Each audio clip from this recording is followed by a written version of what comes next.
જય માતાજી મિત્રો, કેમ છો બધા? મજામાં ને? તો આજના મારા નવા બ્લોગમાં તમારું હાર્દિક સ્વાગત છે. તો મારી ચેનલને સબસ્ક્રાઈબ કરજો અને સારી એવી કમેન્ટ કરજો, લાઈક શેર કરી દેજો વિડીયો. અને મિત્રો બને એટલો સપોર્ટ કરજો, પણ બને ને તો ફૂલ સપોર્ટ કરજો કે જેથી વિડીયો બધા જોવે. અને અમારા ગરીબ જેવા માણસો, એટલે હું એટલો જ ગરીબ, એમની બધા ઘણા હોય છે મારા જેવા ગરીબ, એટલે બધાને સપોર્ટ કરજો, મને એટલા નહીં.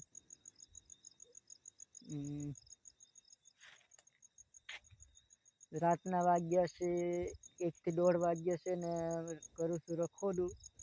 બીક લાગે છે એટલે કોઈક હારે હોય ને એ વાત તો કરું છું, એટલે કોકને કે લાગે કે ના બે જણ છે ને વાતો કરે છે, એટલે મને એવું લાગે કે મારી હારે કોક છે.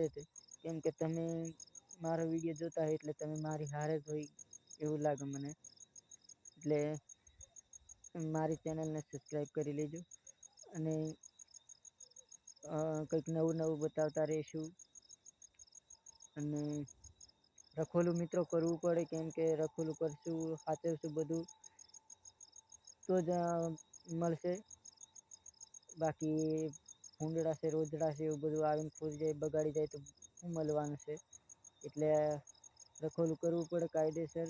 ભાગમે છે એટલે, અને શેઠ આવવાનું પછી બોલે એટલે થોડુંક સાંભળી લેવું પડે, બગાડ કરી દે એટલે આપણે કોકનું સાંભળવું પડે એવું કરવાનું નહીં.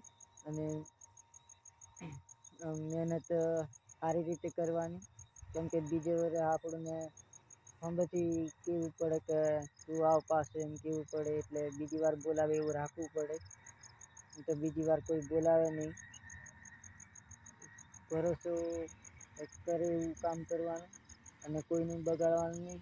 આપણે શેઠની વાડી રાખી છે તે આપણે મજૂર તરીકેનું કામ કરવાનું, આપણે માલિક બનીને જ કામ કરવાનું. ભલે આપણે માલિક નથી, પણ માલિકનું જેવું કામ કરશું ને તો બાકી મજૂર જેવું નહીં કામ કરવાનું. કેમ કે મજૂર 8 વાગ્યે લાગે અને 6 વાગ્યે છૂટે, એટલે એવું નહીં આપણે કામ કરવાનું. આપણે પોતાનું જ કરીને કામ કરવાનું, તો એમને મળે તો જ આપણને મળે. એટલે કોઈનું બગાડવાનું નહીં. બીજાનું બગાડીએ એટલે આપણું બગડે, એટલે કોઈનું બગાડવાનું નહીં. અને આપણે ઈમાનદારીથી કામ કરી બતાવવાનું. તો જોઈ લો મિત્રો, આ રેલગાડી જાય છે સામે.